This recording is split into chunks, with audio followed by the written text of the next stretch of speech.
Hi friends, ನಾನು ನಿಮ್ಮ ಪ್ರೀತಿಯ ಕುಮಾರ್. ಸ್ಕಿಲ್ಸ್ ಇನ್ ಕನ್ನಡ ಚಾನಲ್ಗೆ ನಿಮಗೆಲ್ಲ ಸುಸ್ವಾಗತ. ನಮ್ಮ ಚಾನಲ್ನಲ್ಲಿ ಉದ್ಯೋಗಕ್ಕೆ ಅವಶ್ಯಕವಾಗುವ ಕಂಪ್ಯೂಟರ್ ಕೋರ್ಸ್ ಹಾಗೂ ವಿವಿಧ ರೀತಿಯ ಜಾಬ್ ಸ್ಕಿಲ್ಸ್ಗಳನ್ನು ಇಂಟ್ರೆಸ್ಟಿಂಗ್ ರೀತಿಯಲ್ಲಿ ಕಲಿಸ್ಕೊಡ್ತಿದ್ದೀವಿ. ನಿಮ್ಗೇನಾದ್ರೂ ಈ ರೀತಿ ಹೊಸ ಕೋರ್ಸ್ ಕಲಿತು ನಿಮ್ಮ ಸ್ಕಿಲ್ಸ್ ಇಂಪ್ರೂವ್ ಮಾಡ್ಕೋಬೇಕು ಅನ್ನೋ ಆಸಕ್ತಿ ಇದ್ರೆ ಈಗಲೇ ನಮ್ಮ ಯೂಟ್ಯೂಬ್ ಚಾನಲ್ಗೆ ಸಬ್ಸ್ಕ್ರೈಬ್ ಮಾಡ್ಕೊಳ್ಳಿ. ನಾನು ಅಪ್ಲೋಡ್ ಮಾಡೋ ಪ್ರತಿಯೊಂದು ಕೋರ್ಸ್ ವಿಡಿಯೋನು ನಿಮಗೆ ನೋಟಿಫಿಕೇಶನ್ ಬರುತ್ತೆ.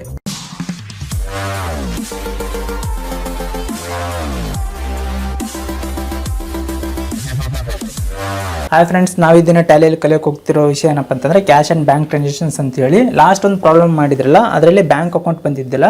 ಇದರಲ್ಲಿ ಬ್ಯಾಂಕ್ ಅಕೌಂಟ್ ಬರುತ್ತೆ. ಯಾವ ರೀತಿ ಇದರಿಂದ ಟ್ರಾನ್ಸಾಕ್ಷನ್ ಮಾಡ್ಬೋದು, ಟ್ಯಾಲಿಯಲ್ಲಿ ಯಾವ ರೀತಿ ಎಂಟ್ರಿ ಮಾಡ್ಕೋಬಹುದು ಅಂತ ಹೇಳಿ ಇಲ್ಲಿ ನೋಡ್ಕೋಬಹುದು. ಓಕೆ, ಸ್ಟಾರ್ಟ್ ಮಾಡೋಕ್ಕಿಂತ ಮುಂಚೆ ಇಲ್ಲಿ ಪ್ರಾಬ್ಲಮ್ ಕಾಣ್ತಿದ್ದಲ್ಲ, ಇದನ್ನ ಫ್ಯೂಸ್ ಅಂತ ಒತ್ತಿ ಒಂದ್ಸಲ ಎಲ್ಲ ನೋಟ್ ಮಾಡ್ಕೊರಿ. ನೋಟ್ ಎಲ್ಲ ಮಾಡ್ಕೊಂಡ್ಮೇಲೆ ಫಸ್ಟ್ ಒಂದು ಕಂಪ್ನಿ ಕ್ರಿಯೇಷನ್ ಮಾಡ್ಕೊಳ್ಳೋಂತೆ. ಕಂಪ್ನಿ ಕ್ರಿಯೇಷನ್ ಮಾಡ್ಕೋಬೇಕಂತಂದ್ರೆ ಇಲ್ಲಿ ಗೇಟ್ ವೇ ಆಫ್ ಟ್ಯಾಲಿ ಹತ್ರ ಇದ್ರಲ್ಲ, ನೀವು ಆಲ್ಟ್ F3 ಅಂತ ಪ್ರೆಸ್ ಮಾಡ್ರಿ. ಆಲ್ಟ್ F3 ಅಂತ ಪ್ರೆಸ್ ಮಾಡಿದ್ರೆ ಇಲ್ಲಿ ಕ್ರಿಯೇಟ್ ಕಂಪನಿ ಅಂತ ಇದೆಯಲ್ಲ, ಕ್ರಿಯೇಟ್ ಕಂಪನಿ ಸೆಲೆಕ್ಟ್ ಮಾಡ್ಕೊಂಡು ಮಿಸ್ಟರ್ ಗಣೇಶ್ ಅನ್ನೋದು ಬಿಸ್ನೆಸ್ ಓನರ್ ಆಗಿರೋದ್ರಿಂದ ನಾನು ಮಿಸ್ಟರ್ ಗಣೇಶ್ ಅಂತೇಳಿ ಒಂದು ಕಂಪನಿ ಕ್ರಿಯೇಷನ್ ಮಾಡ್ತೀನಿ. ಮಿಸ್ಟರ್ ಗಣೇಶ್ ಕಂಪನಿ ಅಂತ ಇಲ್ಲಿ ಎಂಟ್ರಿ ಮಾಡ್ತೀನಿ. ಅಡ್ರೆಸ್ ನಾನು ಬೆಳ್ಳಾರಿ ಏನೋ ಅಂತ ಕೊಡ್ತೀನಿ. ಈ ರೀತಿ ಕೊಟ್ಟು ಕಂಟ್ರೋಲ್ A ಅಂತ ಪ್ರೆಸ್ ಮಾಡ್ತೀನಿ. ಇವಾಗ ಕಂಪನಿ ಅನ್ನೋದು ಸೇವ್ ಆಯಿತು. ನೆಕ್ಸ್ಟ್ ಥಿಂಗ್ ಏನು ಮಾಡಬೇಕು, ನಾವು ಲೆಜರ್ಸ್ ಕ್ರಿಯೇಷನ್ ಮಾಡ್ಬೇಕಲ್ಲ. ಲೆಜರ್ಸ್ ಕ್ರಿಯೇಷನ್ ಮಾಡ್ಬೇಕಂತಂದ್ರೆ ನಾನು ಎಸ್ಕೇಪ್ ಅಂತ ಪ್ರೆಸ್ ಮಾಡ್ತೀನಿ. ಈ ಅಕೌಂಟಿಂಗ್ ಇನ್ಫೋ ಅಂತ ಇದೆಯಲ್ಲ, ಅಕೌಂಟಿಂಗ್ ಇನ್ಫೋದಲ್ಲಿ ಹೋಗಿ ಲೆಜರ್ಸ್ ಅಂತ ಇದೆಯಲ್ಲ, ಲೆಜರ್ಸ್ನ ನಾನು ಸೆಲೆಕ್ಟ್ ಮಾಡ್ತೀನಿ. ಸೆಲೆಕ್ಟ್ ಮಾಡ್ಕೊಂಡು ಸಿಂಗಲ್ ಆ್ಯಂಡ್ ಮಲ್ಟಿಪಲ್ ಲೆಜರ್ಸ್ ಇದೆ, ನಾನು ಮಲ್ಟಿಪಲ್ ಲೆಜರ್ಸಲ್ಲಿ ಕ್ರಿಯೇಟ್ ಅಂತ ಇದೆಯಲ್ಲ, ಕ್ರಿಯೇಟಲ್ಲಿ ಎಂಟರ್ ಅಂತ ಪ್ರೆಸ್ ಮಾಡಿ ಅಂಡರ್ ಗ್ರೂಪ್ಸ್ ಅಂತ ಇದೆಯಲ್ಲ, ಆಲ್ ಐಟಮ್ಸ್ ಅಂತ ತೊಗೊತೀವಿ. ಇದರಲ್ಲಿ ಈ ಪ್ರಾಬ್ಲಮ್ ಕೊಟ್ಟಿರೋ ಪ್ರಕಾರ ಒಂದೊಂದು ಲೆಜರ್ಸ್ನ ನಾವು ಎಂಟ್ರಿ ಮಾಡ್ಕೊಂತ ಹೋಗೋಣಂತೆ. ಇಲ್ಲಿ mister Ganesh started new business 2,25,000 ಅಂತ ಇದೆಯಲ್ಲ, ಮಿಸ್ಟರ್ ಗಣೇಶ್ ಅಂತೇಳಿ ಎಂಟ್ರಿ ಮಾಡ್ತೀನಿ. ಮಿಸ್ಟರ್ ಗಣೇಶ್ ಅನ್ನೋರು ಬಿಸ್ನೆಸ್ಸಿಗೆ 2,25,000 ರೂಪೀಸ್ ಅಮೌಂಟ್ ಹಾಕ್ಯಾರ. ಅವರು ಅದಕ್ಕೆ ಕ್ಯಾಪಿಟಲ್ ಅಕೌಂಟ್ ಅಂಡರ್ ಬರ್ತಾರೆ. ಆ್ಯಂಡ್ ನೆಕ್ಸ್ಟ್ ಒಂದು ಎಂಟ್ರಿ ಪ್ರೆಸ್ ಮಾಡ್ತೀನಿ. ಈ open A new bank account SBI with opening balance 75,000 rupees ಅಂತಿದೆ. ಅಂದರೆ ಅವರು ಒಂದು SBI ಬ್ಯಾಂಕ್ ಅಕೌಂಟ್ ಓಪನ್ ಮಾಡಿದ್ರೆ ಅದರಲ್ಲಿ 75,000 ರೂಪೀಸ್ ಆಲ್ರೆಡಿ ಇದೆ ಅಂತ ಅರ್ಥ. ಓಪನಿಂಗ್ ಬ್ಯಾಲೆನ್ಸ್ ಅಂತಂತಂದ್ರೆ ಬಿಸ್ನೆಸ್ ಸ್ಟಾರ್ಟ್ ಮಾಡೋಕ್ಕಿಂತ ಮುಂಚೆನೆ ಅದರಲ್ಲಿ ಬ್ಯಾಲೆನ್ಸ್ ಇದೆ ಅಂತಂದರೆ ಅದನ್ನು ಓಪನಿಂಗ್ ಬ್ಯಾಲೆನ್ಸ್ ಅಂತ ತೋರಿಸ್ತಾರೆ. ಅದನ್ನು ಇಲ್ಲೇ ಲೆಜರ್ಸಲ್ಲೇ ಎಂಟ್ರಿ ಮಾಡಿಬಿಡ್ಬೇಕಾಗುತ್ತೆ.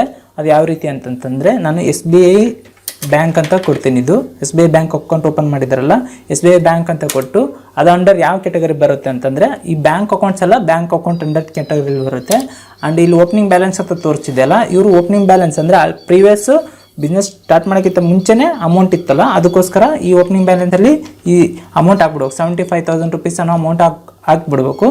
ಆ್ಯಂಡ್ ಎಂಟರ್ ಅಂತ ಪ್ರೆಸ್ ಮಾಡಬೇಕು. Next computer purchased through bank 30,000 rupees ಅಂತಿದೆಯಲ್ಲ, ಕಂಪ್ಯೂಟರ್ ಅಂತ ಬರಿತೀನಿ ನಾನು. ಬಿಸ್ನೆಸ್ಸಿಗೋಸ್ಕರ ಏನಾದ್ರು ಥಿಂಗ್ಸ್ ಪ್ರಾಪರ್ಟೀಸ್ ಏನಾದ್ರು ಪರ್ಚೇಸ್ ಮಾಡಿದ್ರೆ ಅದೆಲ್ಲ ಫಿಕ್ಸ್ಡ್ ಅಸೆಟ್ ಅಂಡರ್ ಕ್ಯಾಟಗರಿಯಲ್ಲಿ ಬರುತ್ತೆ. ಫಿಕ್ಸ್ಡ್ ಅಸೆಟ್ ಅಂತ ಸೆಲೆಕ್ಟ್ ಮಾಡ್ತೀನಿ. And next mobile purchased 10,000 rupees ಅಂತಿದೆ. ಮೊಬೈಲ್ ಅನ್ನೋದು ನಾನು ಬರಿತೀನಿ. ಮೊಬೈಲ್ ಅನ್ನೋದು ಕೂಡ ಫಿಕ್ಸ್ಡ್ ಅಸೆಟ್ ಆಗುತ್ತೆ. ಅದು ಕೂಡ ಒಂದು ಪ್ರಾಪರ್ಟಿ ಇದ್ದಂಗೆ, ಆಸ್ತಿ ಇದ್ದಂಗೆ ನಮಗೆ. ಆಮೇಲೆ rent paid through bank 15,000 rupees ಅಂತಿದೆಯಲ್ಲ, ರೆಂಟ್ ಪೇಡ್ ಅಂತ ಬರಿತೀನಿ. ರೆಂಟ್ ಪೇಡ್ ಅನ್ನೋದು 15,000 ರೂಪೀಸ್ ಇದೆಯಲ್ಲ, ರೆಂಟ್ ಪೇಡ್ ಅನ್ನೋದು ನಮಗೆ ಖರ್ಚಲ್ಲ. ನಾವು ಖರ್ಚನ್ನ ಎಲ್ಲ ಇಂಡೈರೆಕ್ಟ್ ಎಕ್ಸ್ಪೆನ್ಸಸ್ ಅಲ್ಲಿ ತೋರಿಸಬೇಕಾಗುತ್ತೆ. ಇಂಡೈರೆಕ್ಟ್ ಎಕ್ಸ್ಪೆನ್ಸಸ್ ಅಂತ ಹೇಳಿ ಬರಿತೀನಿ ನಾನು. And salary paid through bank 22,000 ಅಂತಿದೆ. ಸ್ಯಾಲರಿ ಪೇಡ್ ಇದು ಕೂಡ ಬಿಸ್ನೆಸ್ಸಿಗೆ ಎಕ್ಸ್ಪೆನ್ಸಸ್ ಇದ್ದಂಗೆ. ಈ ಬಿಸ್ನೆಸ್ ಎಕ್ಸ್ಪೆನ್ಸಸ್ ಎಲ್ಲ ಇಂಡೈರೆಕ್ಟ್ ಎಕ್ಸ್ಪೆನ್ಸಸ್ ಅಲ್ಲಿ ಬರಿತೀನಿ ನಾನು. Next one donation received 15,000 rupees ಅಂತಿದೆ. ಡೊನೇಷನ್ ರಿಸೀವ್ಡ್ ಅನ್ನೋದು ನಮಗೆ ಬಿಸ್ನೆಸ್ಸಿಗೆ ಇನ್ಕಮ್ ಇದ್ದಂಗಲ್ಲ, ಅದನ್ನ ಇನ್ಕಮ್ನೆಲ್ಲ ಇಂಡೈರೆಕ್ಟ್ ಇನ್ಕಮ್ ಕ್ಯಾಟಗರಿಯಲ್ಲಿ ಬರುತ್ತೆ. ಇಂಡೈರೆಕ್ಟ್ ಇನ್ಕಮ್ ಕ್ಯಾಟಗರಿಯಲ್ಲಿ ಸೆಲೆಕ್ಟ್ ಮಾಡ್ಕೋಬೇಕು. Next commission received through bank 10,500 rupees ಅಂತಿದೆ. ಕಮಿಷನ್ ರಿಸೀವ್ಡ್ ಅಂತ ಬರಿಬೇಕು. ಇದು ಕೂಡ ನಮಗೆ ಇನ್ಕಮ್ ಆಗಿರೋದ್ರಿಂದ ಇದನ್ನ ಇಂಡೈರೆಕ್ಟ್ ಇನ್ಕಮ್ ಅಂತೇಳಿ ನಾನು ಕ್ಯಾಟಗರಿಯಲ್ಲಿ ತಗೊಂತೀನಿ. ನೆಕ್ಸ್ಟ್ ಮತ್ತೆ ಕಂಪ್ಯೂಟರ್ ಪರ್ಚೇಸ್ 20,000 ರೂಪೀಸ್ ಅಂತಿದೆ. ಈ ಕಂಪ್ಯೂಟರ್ ಅನ್ನೋದು ಆಲ್ರೆಡಿ ಲೆಜರ್ ನಾನು ಕ್ರಿಯೇಷನ್ ಮಾಡಿದ್ದೀನಲ್ಲ, ಮತ್ತೊಂದ್ಸಲ ಮಾಡೋ ನೆಸೆಸಿಟಿ ಇಲ್ಲ. ಯಾಕಂದ್ರೆ ನಾನು ಡಬಲ್ ಸಲ ಎಂಟ್ರಿ ಮಾಡಿದ್ರೆ ಮತ್ತೆ ವೋಚರ್ಸ್ ಅಲ್ಲಿ ಡಬಲ್ ತೋರಿಸುತ್ತೆ. ಅಂಡ್ ನೆಕ್ಸ್ಟ್ ಒಂದು ಪೆಟಿ ಎಕ್ಸ್ಪೆನ್ಸಸ್ 950 ಅಂತಿದೆಲ್ಲ, ಪೆಟಿ ಎಕ್ಸ್ಪೆನ್ಸಸ್ ಅಂತೇಳಿ ಬರಿತೀನಿ. ಪೆಟಿ ಎಕ್ಸ್ಪೆನ್ಸಸ್ ಅಂದ್ರೆ ಬಿಸ್ನೆಸ್ ಅಲ್ಲಿ ಸಣ್ಣ ಪುಟ್ಟ ಖರ್ಚು ಏನಾದ್ರು ಮಾಡಿದ್ರೆ ಅದನ್ನೆಲ್ಲ ಪೆಟಿ ಎಕ್ಸ್ಪೆನ್ಸಸ್ ಅಂದ್ಬಿಡ್ತಾರ. ಇದು ಕೂಡ ಖರ್ಚಿದ್ದಂಗೆ ನಮಗೆ. ಈ ಪೆಟಿ ಎಕ್ಸ್ಪೆನ್ಸಸ್ ಅನ್ನೋದು ಇಂಡೈರೆಕ್ಟ್ ಎಕ್ಸ್ಪೆನ್ಸಸ್ ಅಂಡರ್ ಕ್ಯಾಟಗರಿಯಲ್ಲೇ ಬರುತ್ತೆ. ನೆಕ್ಸ್ಟ್ ಮತ್ತೆ ಬಂದಿದೆ ಕಂಪ್ಯೂಟರ್ ಪರ್ಚೇಸ್ ಥ್ರೂ ಬ್ಯಾಂಕ್ ಅಂತೇಳಿ. ಆಲ್ರೆಡಿ ನಾನು ಕಂಪ್ಯೂಟರ್ ಅನ್ನೋದು ಹಾಕ್ಬಿಟ್ಟಿನಿ ಫಿಕ್ಸ್ಡ್ ಅಸೆಟ್ ಅಂತೇಳಿ, ಮತ್ತೆ ಹಾಕೋ ನೆಸೆಸಿಟಿ ಇಲ್ಲ. ಅಂಡ್ ನೆಕ್ಸ್ಟ್ ಒನ್ ಏನಿದೆ ಇಂಟ್ರೆಸ್ಟ್ ರಿಸೀವ್ಡ್ ಥ್ರೂ ಬ್ಯಾಂಕ್ ಅಂತೇಳಿ. ಇಂಟ್ರೆಸ್ಟ್ ರಿಸೀವ್ಡ್, ಇಂಟ್ರೆಸ್ಟ್ ಅನ್ನೋದು ನಮಗೆ ಬರ್ತಿದೆಯಲ್ಲ, ಅದು ಇಂಡೈರೆಕ್ಟ್ ಇನ್ಕಮ್ ಕ್ಯಾಟಗರಿಯಲ್ಲಿ ಬರುತ್ತೆ. ಲಾಸ್ಟ್ ಒಂದು ಮೊಬೈಲ್ ವಾಸ್ ಸೋಲ್ಡ್ 50% ಪ್ರಾಫಿಟ್ ಅಂತಿದೆ. ಮೊಬೈಲ್ ಅನ್ನೋದು ಆಲ್ರೆಡಿ ಹಾಕಿನಿ ಫಿಕ್ಸ್ಡ್ ಅಸೆಟ್ ಕ್ಯಾಟಗರಿಯಲ್ಲಿ. ಆ್ಯಂಡ್ ಮತ್ತೆ ಹಾಕೋ ನೆಸೆಸಿಟಿ ಇಲ್ಲ. ಇವಾಗ ಲಾಸ್ಟ್ ಎಂಟರ್ ತಗೊಳ್ದು ಅಕ್ಸೆಪ್ಟ್ ಅಂತ ಮಾಡ್ತೀನಿ. ಇವೆಲ್ಲ ಜಸ್ಟ್ ಕ್ರಿಯೇಷನ್ ಆಯ್ತಲ್ಲ. ನೆಕ್ಸ್ಟ್ ವೋಚರ್ ಎಂಟ್ರಿ ಮಾಡ್ಬೇಕಂತಂದ್ರೆ ಎಸ್ಕೇಪ್ ಅಂತ ಪ್ರೆಸ್ ಮಾಡ್ತೀನಿ. ಮತ್ತೆ ಎಸ್ಕೇಪ್ ಅಂತ ಪ್ರೆಸ್ ಮಾಡ್ತೀನಿ. ಇಲ್ಲಿ ಥರ್ಡ್ ಒನ್ ಅಕೌಂಟಿಂಗ್ ವೋಚರ್ ಅಂತಿದೆಯಲ್ಲ, ಅಕೌಂಟಿಂಗ್ ವೋಚರ್ಸ್ ಅಲ್ಲಿ ಹೋಗ್ತೀನಿ. ಎಂಟರ್ ಅಂತ ಪ್ರೆಸ್ ಮಾಡ್ತೀನಿ. ಇವಾಗ ನನಗೆ first one mister Ganesh started new business with 2,25,000 ಅಂತಿದೆಯಲ್ಲ, ಇದು ಬಿಸ್ನೆಸ್ಸಿಗೆ ಗಣೇಶ್ ಅನ್ನೋರು ಅಮೌಂಟ್ ಆಗ್ತದಾರ ಅಂದ್ರೆ ಬಿಸ್ನೆಸ್ಸಿಗೆ ಇನ್ಕಮ್ ಆಗ್ತಾ ಇರುತ್ತೆ. ಅದನ್ನ ರಿಸಿಪ್ಟ್ ಅಲ್ಲಿ ಎಂಟ್ರಿ ಮಾಡಬೇಕು. F6 ಅಂತ ಸೆಲೆಕ್ಟ್ ಮಾಡ್ತೀನಿ. ಮೇಲೆ ಅಕೌಂಟ್ ಅಂತ ಇದೆಲ್ಲ ಇಲ್ಲಿ ನೋಡ್ರಿ, ಲಾಸ್ಟ್ ಪ್ರಾಬ್ಲಮ್ ನಲ್ಲಿ ಕ್ಯಾಶ್ ಅಂತ ಅಷ್ಟೇ ಇತ್ತು, ಬ್ಯಾಂಕ್ ಇದ್ದಿಲ್ಲ. ಇವಾಗ ಬ್ಯಾಂಕ್ ಅಕೌಂಟ್ ಕ್ರಿಯೇಟ್ ಆಗಿದ್ದಲ್ಲ, SBI ಬ್ಯಾಂಕ್ ಅಂತ ಕೂಡ ಬಂದಿದೆ. ಇಲ್ಲಿ ಕ್ಯಾಶ್ ಅಂತ ಇದೆಯಲ್ಲ, ಇಲ್ಲಿ ಅವರು ಬಿಸ್ನೆಸ್ಸಿಗೆ ಕ್ಯಾಶ್ ಕೊಡ್ತಾ ಇದಾರೆ, ಅಂದ್ರೆ 2,25,000 rupees ಕ್ಯಾಶ್ ಕೊಡ್ತಾ ಇದಾರಲ್ಲ, ಅದಕ್ಕೆ ನಾನು ಕ್ಯಾಶ್ ಅಂತ ಸೆಲೆಕ್ಟ್ ಮಾಡ್ತೀನಿ. ಅಂಡ್ ಇಲ್ಲಿ ಲೆಜರ್ಸ್ ಅಲ್ಲಿ ಮಿಸ್ಟರ್ ಗಣೇಶ್ ಅಂತ ತಗೊಂತೀನಿ. ಮಿಸ್ಟರ್ ಗಣೇಶ್ ಅಂತ ತಗೊಂಡು 2,25,000 rupees ಅಂತ ಹಾಕಿ ಜಸ್ಟ್ ಎಂಟರ್ ಅಂತ ಪ್ರೆಸ್ ಮಾಡಿ, ಅದೇ ರೀತಿ ನಾವು ನರೇಶನ್ ಹಾಕೋಬೇಕಾಗುತ್ತೆ. ಹಾಕೊಂಡು ಎಂಟರ್ ಅಂತ ಹೊಡೆದು ಅಕ್ಸೆಪ್ಟ್ ಅಂತ ಎಂಟ್ರಿ ಮಾಡಬೇಕು. ಅಂಡ್ ನೆಕ್ಸ್ಟ್ ಒಂದು ಪ್ರಾಬ್ಲಮ್ ನೋಡ್ರಿ, ಈ open day new bank account SBI with opening balance 75,000 rupees ಅಂತಿದೆ. ಈ 75,000 rupees ನಾನು ಆಲ್ರೆಡಿ ಲೆಜರ್ಸ್ ಅಲ್ಲಿ ಎಂಟ್ರಿ ಮಾಡಿದ್ದೀನಲ್ಲ, ಅದಕ್ಕೆ ವೋಚರ್ಸ್ ಅಲ್ಲಿ ಎಂಟ್ರಿ ಮಾಡೋ ಅವಶ್ಯಕತೆ ಇಲ್ಲ. ಅಂಡ್ ನೆಕ್ಸ್ಟ್ ಪ್ರಾಬ್ಲಮ್ ನೋಡೋದಾದ್ರೆ computer purchase through bank 30,000 rupees ಅಂತಿದೆ ಅಲ್ಲ, ಇದು ಪೇಮೆಂಟ್ ಅಲ್ಲಿ ಎಂಟ್ರಿ ಆಗುತ್ತೆ. ಈ ಪ್ರಾಬ್ಲಮ್ ಪ್ರಕಾರ ಕಂಪ್ಯೂಟರ್ ಪರ್ಚೇಸ್ ಥ್ರೂ ಬ್ಯಾಂಕ್ ಅಂತಿರೋದ್ರಿಂದ ನಾನು ಬ್ಯಾಂಕ್ ನ ಸೆಲೆಕ್ಟ್ ಮಾಡ್ಕೋಬೇಕಾಗುತ್ತೆ. ಯಾಕಂದ್ರೆ ಬ್ಯಾಂಕ್ ಇಂದ ಪರ್ಚೇಸ್ ಮಾಡ್ತಾ ಇದೀವಿ ಅಂತ ಅರ್ಥ. ಈ ಬ್ಯಾಂಕ್ ನ ಸೆಲೆಕ್ಟ್ ಮಾಡ್ಕೊಂಡು ಇಲ್ಲಿ ನೋಡ್ತಿರ್ಬೋದು 75,000 rupees ನಾವು ಓಪನಿಂಗ್ ಬ್ಯಾಲೆನ್ಸ್ ಆಗಿದ್ನಲ್ಲ, ಇಲ್ಲಿ ತೋರಿಸುತ್ತೆ 75,000 rupees ಅಂತೇಳಿ. ಕಂಪ್ಯೂಟರ್ ಅನ್ನೋದನ್ನ ಲೆಜರ್ ನಾನು ತಗೊಂತೀನಿ. ಕಂಪ್ಯೂಟರ್ ಲೆಜರ್ ತಗೊಂಡು 30,000 rupees ಅಮೌಂಟ್ ಇದೆಲ್ಲ, ಈ 30,000 rupees ಅಮೌಂಟ್ ಹಾಕಿ ಜಸ್ಟ್ ಎಂಟರ್ ಅಂತ ಹೊಡೆದು ಈ ರೀತಿ ಬರುತ್ತೆ. ಜಸ್ಟ್ ಏನಿಲ್ಲ, ಎಂಟರ್ ಅಂತ ಪ್ರೆಸ್ ಮಾಡ್ರಿ, ಅಕ್ಸೆಪ್ಟ್ ಮಾಡ್ಕೊಂಡ್ಬಿಡ್ರಿ. ಅಂಡ್ ನೆಕ್ಸ್ಟ್ ಒನ್ ಇದೆಲ್ಲ ಮೊಬೈಲ್ ಪರ್ಚೇಸ್ 10,000 ಅಂತಿದೆ, ಇದು ಪೇಮೆಂಟ್ ಅಲ್ಲಿ ಎಂಟ್ರಿ ಮಾಡಬೇಕು. ಆಕ್ಚುಲಿ ಇದು ಥ್ರೂ ಬ್ಯಾಂಕ್ ಅಂತ ಕೊಟ್ಟಿಲ್ಲ, ಅದಕ್ಕೋಸ್ಕರ ನಾವು ಕ್ಯಾಶ್ ಅಂತಲೇ ಸೆಲೆಕ್ಟ್ ಮಾಡ್ಕೋಬೇಕು. ಅಂಡ್ ಇಲ್ಲಿ ನಾವು ಮೊಬೈಲ್ ಅನ್ನ ಲೆಜರ್ ಸೆಲೆಕ್ಟ್ ಮಾಡ್ಕೋಬೇಕು. 10,000 rupees ಅಮೌಂಟ್ ಹಾಕಬೇಕು. Enter enter enter. Next one ಇದೆಲ್ಲ rent paid through bank 15,000 rupees ಅಂತಿದೆ. ಇದು ಆಕ್ಚುಲಿ ರೆಂಟ್ ಪೇಡ್ ಅನ್ನೋದು ಪೇಮೆಂಟ್ ಆಗುತ್ತೆ. ಈ ಪೇಮೆಂಟ್ ಅಲ್ಲಿ ಎಂಟ್ರಿ ಮಾಡಬೇಕು. ಥ್ರೂ ಬ್ಯಾಂಕ್ ಅಂತ ಕೊಟ್ಟಿರೋದಕ್ಕೆ SBI ಅಂತ ಸೆಲೆಕ್ಟ್ ಮಾಡ್ಕೋಬೇಕು. ಇಲ್ಲಿ ರೆಂಟ್ ಪೇಡ್ ಅಂತೇಳಿ ನಮ್ಮ 15,000 rupees ಅಂತ ಎಂಟ್ರಿ ಮಾಡಿ ಜಸ್ಟ್ ಎಂಟರ್ ಎಂಟರ್ ಎಂಟರ್ ಅಂತ ಹೊಡೆದು ಜಸ್ಟ್ ಅಕ್ಸೆಪ್ಟ್ ಮಾಡ್ಕೊರಿ ಅಷ್ಟೇ. ಇಲ್ಲಿ ಚೆಕ್ ಡೀಟೇಲ್ಸ್ ಎಲ್ಲ ಕೇಳುತ್ತೆ, ನಾನು ಮುಂದೆ ಯಾವ ರೀತಿ ಚೆಕ್ ನಂಬರ್ ಹಾಕ್ಬೋದು ಅಂತೇಳಿ ತೋರಿಸ್ತೀನಿ. ಇವು ಜಸ್ಟ್ ಎಂಟರ್ ಅಂತ ಹೊಡೆದು ಅಕ್ಸೆಪ್ಟ್ ಮಾಡ್ಕೊರಿ. And next one salary paid through bank 22,000 ಇರ್ತಿಲ್ಲ, ಇದು ಕೂಡ ಸ್ಯಾಲರಿ ಪೇ ಮಾಡ್ತಿದೀವಿ ಅಂದ್ರೆ ಪೇಮೆಂಟ್ ಅಲ್ಲಿ ಎಂಟ್ರಿ ಆಗುತ್ತೆ.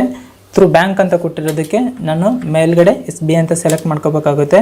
ಅದೇ ರೀತಿ ಇಲ್ಲಿ ಸ್ಯಾಲರಿ ಅಂತೇಳಿ ಲೆಜರ್ ಸೆಲೆಕ್ಟ್ ಮಾಡ್ತೀನಿ. 22,000 rupees ಅಮೌಂಟ್ ಹಾಕ್ತೀನಿ. ಎಂಟರ್ ಎಂಟರ್ ಹೊಡೆದು ಅಕ್ಸೆಪ್ಟ್ ಮಾಡ್ಕೊಂಡು ಈ ವೋಚರ್ನ ಸೇವ್ ಮಾಡ್ತೀನಿ. ಅಂಡ್ ನೆಕ್ಸ್ಟ್ ಒಂದು ಡೊನೇಷನ್ ರಿಸೀವ್ಡ್ 15,000 rupees ಅಂತಿದೆ. ಡೊನೇಷನ್ ಅನ್ನೋದು ನಮಗೆ ರಿಸೀವ್ ಆಗ್ತಾ ಇರುತ್ತೆ, ಅಂದ್ರೆ ಇನ್ಕಮ್ ಬರ್ತಾ ಇರುತ್ತೆ. ಅದನ್ನ F6 ಅಂತ ಪ್ರೆಸ್ ಮಾಡಿ ರಿಸಿಪ್ಟ್ ಅಲ್ಲಿ ಎಂಟ್ರಿ ಮಾಡ್ತೀನಿ. ಮೇಲೆ ಅಕೌಂಟ್ ಅಂತಿದ್ದಲ್ಲ, ಕ್ಯಾಶ್ SBI ಅಂತಿದೆ. ಆಕ್ಚುಲಿ ಥ್ರೂ ಬ್ಯಾಂಕ್ ಅಂತ ಕೊಟ್ಟಿಲ್ಲ, ಇಲ್ಲಿ ಕ್ಯಾಶ್ ಅಂತ ಸೆಲೆಕ್ಟ್ ಮಾಡ್ತೀನಿ. ಇಲ್ಲಿ ಡೊನೇಷನ್ ರಿಸೀವ್ಡ್ ಅಂತ ತಗೊಂತೀನಿ. 15,000 rupees ಅಂತ ಅಮೌಂಟ್ ಹಾಕಿ ಎಂಟರ್ ಎಂಟರ್ ಹೊಡೆದು ಅಕ್ಸೆಪ್ಟ್ ಮಾಡ್ಕೊಂಡ್ಬಿಡ್ರಿ. ನೆಕ್ಸ್ಟ್ ಒಂದು commission received through bank 10,500 rupees ಅಂತಿದೆ. ಕಮಿಷನ್ ಅನ್ನೋದು ರಿಸೀವ್ ಆಗ್ತಾ ಇರುತ್ತೆ, ಅಂದ್ರೆ ಇನ್ಕಮ್ ಆಗ್ತಾ ಇರುತ್ತೆ. ಆದ್ರೆ ಥ್ರೂ ಬ್ಯಾಂಕ್ ಅಕೌಂಟಿಗೆ ಹೋಗ್ತಾ ಇರುತ್ತೆ. ಅದು ಯಾವ ರೀತಿ ಅಂತಂದ್ರೆ ರಿಸಿಪ್ಟ್ ತಗೋರಿ F6 ಅಂತೇಳಿ. ಇಲ್ಲಿ ಮೇಲೆ ಕ್ಯಾಶ್ ಬ್ಯಾಂಕ್ ಅಂತ ಕೇಳ್ತಿದ್ದಲ್ಲ, SBI ಬ್ಯಾಂಕ್ ನ ಸೆಲೆಕ್ಟ್ ಮಾಡ್ಕೊರಿ. ಅಂಡ್ ಕಮಿಷನ್ ರಿಸೀವ್ಡ್ ಅನ್ನೋ ಲೆಜರ್ ನ ಸೆಲೆಕ್ಟ್ ಮಾಡ್ಕೊಂಡು 10,500 rupees ಅಮೌಂಟ್ ಹಾಕಿ ಜಸ್ಟ್ ಎಂಟರ್ ಎಂಟರ್ ಅಂತ ಹೊಡೆದು ಅಕ್ಸೆಪ್ಟ್ ಮಾಡ್ಕೊಂಡ್ಬಿಟ್ರಿ. ನೆಕ್ಸ್ಟ್ ಮತ್ತೆ ಬಂದಿದೆ ಕಂಪ್ಯೂಟರ್ ಪರ್ಚೇಸ್ 20,000 ಅಂತೇಳಿ. ಇದು ಈ ಸಲ ಥ್ರೂ ಬ್ಯಾಂಕ್ ಅಂತ ಇಲ್ಲ, 20,000 rupees ಅಂತಿದೆ ಅಷ್ಟೇ. ಇದನ್ನ ಪೇಮೆಂಟ್ ಅಲ್ಲಿ ಎಂಟ್ರಿ ಮಾಡ್ತೀನಿ. ಕ್ಯಾಶ್ ಅಂತ ಸೆಲೆಕ್ಟ್ ಮಾಡ್ತೀನಿ. ಇಲ್ಲಿ ಕಂಪ್ಯೂಟರ್ ಅಂತೇಳಿ ಲೆಜರ್ನ ಸೆಲೆಕ್ಟ್ ಮಾಡ್ಕೊಂಡು 20,000 rupees ಅಂತ ಅಮೌಂಟ್ ಹಾಕಿ ಎಂಟರ್ ಎಂಟರ್ ಎಂಟರ್ ಹೊಡೆದು ಅಕ್ಸೆಪ್ಟ್ ಮಾಡ್ಕೊಂತೀನಿ. ನೆಕ್ಸ್ಟ್ ಒಂದು ಪೆಟಿ ಎಕ್ಸ್ಪೆನ್ಸಸ್ 950 ಅಂತಿದೆ. ಪೆಟಿ ಎಕ್ಸ್ಪೆನ್ಸಸ್ನ ಅಂದ್ರೆ ಖರ್ಚು ಅದನ್ನ ಪೇಮೆಂಟ್ ಅಲ್ಲಿ ಎಂಟ್ರಿ ಮಾಡಬೇಕಾಗುತ್ತೆ. ಥ್ರೂ ಬ್ಯಾಂಕ್ ಅಂತ ಕೊಟ್ಟಿಲ್ಲ, ಕ್ಯಾಶ್ ಅಂತ ತೊಗೊಂತೀನಿ. ಇಲ್ಲಿ ಪೆಟಿ ಎಕ್ಸ್ಪೆನ್ಸಸ್ ಅಂತ 950 rupees ಹಾಕಿ ಎಂಟರ್ ಹೊಡೆದು ಅಕ್ಸೆಪ್ಟ್ ಮಾಡ್ತೀನಿ. ನೆಕ್ಸ್ಟ್ ಒಂದು ಮತ್ತೆ ಕಂಪ್ಯೂಟರ್ ಪರ್ಚೇಸ್ ಥ್ರೂ ಬ್ಯಾಂಕ್ ಇದೆ. ಈ ಸಲ ಥ್ರೂ ಬ್ಯಾಂಕ್ ಅಂತ ಇದೆ. 25,000 rupees ಪೇಮೆಂಟ್ ಅಲ್ಲಿ ಎಂಟ್ರಿ ಮಾಡಬೇಕಾಗುತ್ತೆ. ಥ್ರೂ ಬ್ಯಾಂಕ್ ಇರೋದಕ್ಕೆ SBI ಅಂತ ಸೆಲೆಕ್ಟ್ ಮಾಡ್ತೀನಿ. ಇಲ್ಲಿ ಕಂಪ್ಯೂಟರ್ ಅನ್ನೋದು ಸೆಲೆಕ್ಟ್ ಮಾಡ್ತೀನಿ. 25,000 rupees ಅಮೌಂಟ್ ಹಾಕಿ ಎಂಟರ್ ಹೊಡೆದು ಅಕ್ಸೆಪ್ಟ್ ಮಾಡ್ಕೊಂಬಿಡು. Next one interest received through bank 15,500 rupees ಇದೆ. ಇಂಟ್ರೆಸ್ಟ್ ರಿಸೀವ್ ಆಗ್ತಿದೆ ಅಂದ್ರೆ ರಿಸಿಪ್ಟ್ ಅಲ್ಲಿ ಎಂಟ್ರಿ ಮಾಡಬೇಕಾಗುತ್ತೆ. F6 ಅಂತ ಒತ್ತಿ ರಿಸಿಪ್ಟ್ ಅಲ್ಲಿ ಹೋಗ್ತೀನಿ. ಆಮೇಲೆ ಅಕೌಂಟ್ಸ್ ಅಂತ ಇದೆಯಲ್ಲ, ಈ ಅಕೌಂಟ್ಸ್ ಅಲ್ಲಿ SBI ಬ್ಯಾಂಕ್ ಅಂತ ತಗೊಂತೀನಿ. ಇಲ್ಲಿ ಇಂಟ್ರೆಸ್ಟ್ ರಿಸೀವ್ಡ್ ಅಂತ ತಗೊಂತೀನಿ. ಥ್ರೂ ಬ್ಯಾಂಕ್ ಇರೋದಕ್ಕೆ SBI ಬ್ಯಾಂಕ್ ಅಂತ ತಗೊಂಡೆ ನಾನು. 15,500 rupees ಅಂತ ಅಮೌಂಟ್ ಹಾಕಿ ಎಂಟರ್ ಹೊಡೆದು ಅಕ್ಸೆಪ್ಟ್ ಮಾಡ್ಕೊಂತೀನಿ. ಅಂಡ್ ಲಾಸ್ಟ್ ಒನ್ ನೋಡ್ಬೋದು, ಮೊಬೈಲ್ ವಾಸ್ ಸೋಲ್ಡ್ 50% ಪ್ರಾಫಿಟ್ ಅಂತಿದೆ. ಅಂದ್ರೆ ಮೊಬೈಲ್ ಸೇಲ್ ಆಗಿದೆ, ಅದು 50% ಪ್ರಾಫಿಟ್ ಕೂಡ ಆಗಿದೆ ಅಂತೇಳಿ ಹೇಳ್ತಿದ್ದಾರೆ. ಮೊಬೈಲ್ ಸೇಲ್ ಆದಂತಂದ್ರೆ ನಮಗೆ ಅಮೌಂಟ್ ಬರುತ್ತೆ ಅಂತಂದ್ರೆ ರಿಸಿಪ್ಟ್ ಅಲ್ಲಿ ಎಂಟ್ರಿ ಮಾಡ್ಕೋಬೇಕಾಗುತ್ತೆ. ಇಲ್ಲಿ ಮೇಲೆ ಥ್ರೂ ಬ್ಯಾಂಕ್ ಅಂತ ಏನು ಕೊಟ್ಟಿಲ್ಲ, ಕ್ಯಾಶ್ ಅಂತ ಸೆಲೆಕ್ಟ್ ಮಾಡ್ತೀನಿ. ಈ ರೀತಿ ಮೊಬೈಲ್ ಅಂತ ಕೊಡ್ತೀನಿ. 50% ಪ್ರಾಫಿಟ್ ಅಂತಿದೆಯಲ್ಲ, ಇದನ್ನ ಕ್ಯಾಲ್ಕುಲೇಟ್ ಮಾಡಬೇಕಾಗುತ್ತೆ. ಟ್ಯಾಲಿಯಲ್ಲೇ ಒಂದು ಮಿನಿ ಕ್ಯಾಲ್ಕುಲೇಟರ್ ಕೂಡ ಕೊಟ್ಟಿದ್ದಾರೆ. ಅದು ಯಾವ ರೀತಿ ಅಂತಂದ್ರೆ ಇಲ್ಲಿ ಕಾಣ್ತಿದೆಯಲ್ಲ, ಕಂಟ್ರೋಲ್+N ಅಂತಿದೆಯಲ್ಲ, ಕಂಟ್ರೋಲ್+N ಅಂತ ಟೈಪ್ ಮಾಡಿದ್ರೆ ಈ ರೀತಿ ಮಿನಿ ಕ್ಯಾಲ್ಕುಲೇಟರ್ ಓಪನ್ ಆಗುತ್ತೆ. ನಾವು ಆನ್ಸರ್ ತೊಗೊಂಡಿದ್ದು ಕಾಸ್ಟ್ ಎಷ್ಟಪ್ಪ ಅಂದ್ರೆ 10,000 rupees ಇತ್ತು. ಅದು 50% ಪ್ರಾಫಿಟ್ನ ಕಂಡು ಹಿಡಬೇಕು.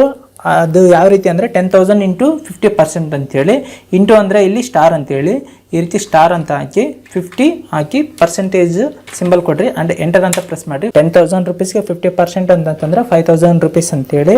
ಇವಾಗ ನಾನು ಹ್ಯಾಂಡ್ಸೆಟ್ ತೊಗೊಂಡಿರೋ ಕಾಸ್ಟು 10,000 ರುಪೀಸ್. ಅದೇ ರೀತಿ 50% ಪ್ರಾಫಿಟ್ ಕೂಡ ಸಿಕ್ಕಿದೆ ನನಗೆ, ಅಂದರೆ 5,000 ರುಪೀಸ್. ಎಂಟರ್ ಅಂತ ಪ್ರೆಸ್ ಮಾಡಿದ್ನಂತಂದರೆ 15,000 ರುಪೀಸಿಗೆ ಹ್ಯಾಂಡ್ಸೆಟ್ಟು ಸೇಲ್ ಆಗಿದೆ. ಈ ರೀತಿ ನಾವು ನೋಡ್ಕೋಬೋದು. ಮತ್ತೆ ನಾನು ಮಾನಿಟ್ರಿಗೆ ಬರ್ಬೇಕಂದ್ರೆ ಇಲ್ಲಿ ಕಾಣ್ತಿದ್ದಿಲ್ಲ, ಕಂಟ್ರೋಲ್ ಎಮ್ ಅಂತ ಪ್ರೆಸ್ ಮಾಡಬೇಕು. ಕಂಟ್ರೋಲ್ ಎಮ್ ಅಂತ ಪ್ರೆಸ್ ಮಾಡಿದರೆ ಈ ರೀತಿ ಮಾನಿಟರ್ ಓಪನ್ ಆಗುತ್ತೆ. ಇವಾಗ ನಾನು 15,000 ರುಪೀಸ್ ಅಮೌಂಟನ್ನು ಹಾಕ್ತೀನಿ. 50,000 ರುಪೀಸ್ ಅಮೌಂಟ್ ಹಾಕಿ ಎಂಟರ್ ಅಂತ ಹೊಡೆದು ಅಕ್ಸೆಪ್ಟ್ ಮಾಡ್ತೀನಿ. ಲಾಸ್ಟ್ ಎಲ್ಲ ಪ್ರಾಬ್ಲಮ್ ಆದಮೇಲೆ ಬ್ಯಾಲೆನ್ಸ್ ಶೀಟ್ ಚೆಕ್ ಮಾಡಬೇಕಾಗುತ್ತೆ. ಈ ಎಸ್ಕೇಪ್ ಅಂತ ಪ್ರೆಸ್ ಮಾಡಿ ಬ್ಯಾಲೆನ್ಸ್ ಶೀಟಿಗೆ ಹೋಗ್ತೀನಿ. ಬ್ಯಾಲೆನ್ಸ್ ಶೀಟಲ್ಲಿ ಎಂಟರ್ ಅಂತ ಪ್ರೆಸ್ ಮಾಡ್ತೀನಿ. ಪ್ರೆಸ್ ಮಾಡಿದ ತಕ್ಷಣ ಈ ಪ್ರಾಫಿಟ್ ಆ್ಯಂಡ್ ಲಾಸ್ ಅಕೌಂಟ್ ಅನ್ನೋದು ಲೆಫ್ಟ್ ಸೈಡ್ ಇರೋದಕ್ಕೆ ಇದು ಪ್ರಾಫಿಟ್ ಆಗಿದೆ. 3,050 ರುಪೀಸ್ ಅಂತ ತೋರಿಸ್ತಿದ್ದಲ್ಲ, ಪ್ರಾಫಿಟ್ನಲ್ಲಿದೆ ಅಂತ ಅರ್ಥ.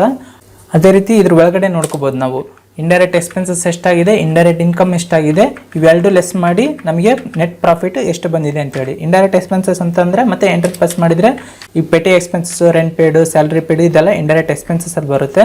ನಾನು ಎಸ್ಕೇಪ್ ಕ್ಲಿಕ್ ಮಾಡ್ತೀನಿ. ನೆಕ್ಸ್ಟ್ ಇಂಡೈರೆಕ್ಟ್ ಇನ್ಕಮಲ್ಲಿ ಚೆಕ್ ಮಾಡಿದ್ನಂತಂದರೆ commission received, donation received, interest received ಇದೆಲ್ಲ ಇಂಡೈರೆಕ್ಟ್ ಇನ್ಕಮಲ್ಲಿ ಬಂದಿದೆ.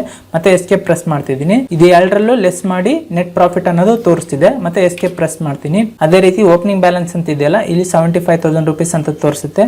ಅದೇ ರೀತಿ ಇಲ್ಲಿ ಪಕ್ಕದಲ್ಲಿ ನೋಡ್ಬೋದು ಫಿಕ್ಸ್ಡ್ ಅಸೆಟ್ ಕೂಡ ಇದೆ. ಈ ಫಿಕ್ಸ್ಡ್ ಅಸೆಟ್ ಅಲ್ಲಿ ಮೊಬೈಲ್ ಅನ್ನೋದು ಒಂದು 5,000 ರುಪೀಸ್ ಪ್ರಾಫಿಟ್ ಆಗಿದೆ ಅನ್ನೋದು ಕೂಡ ತೋರಿಸುತ್ತೆ.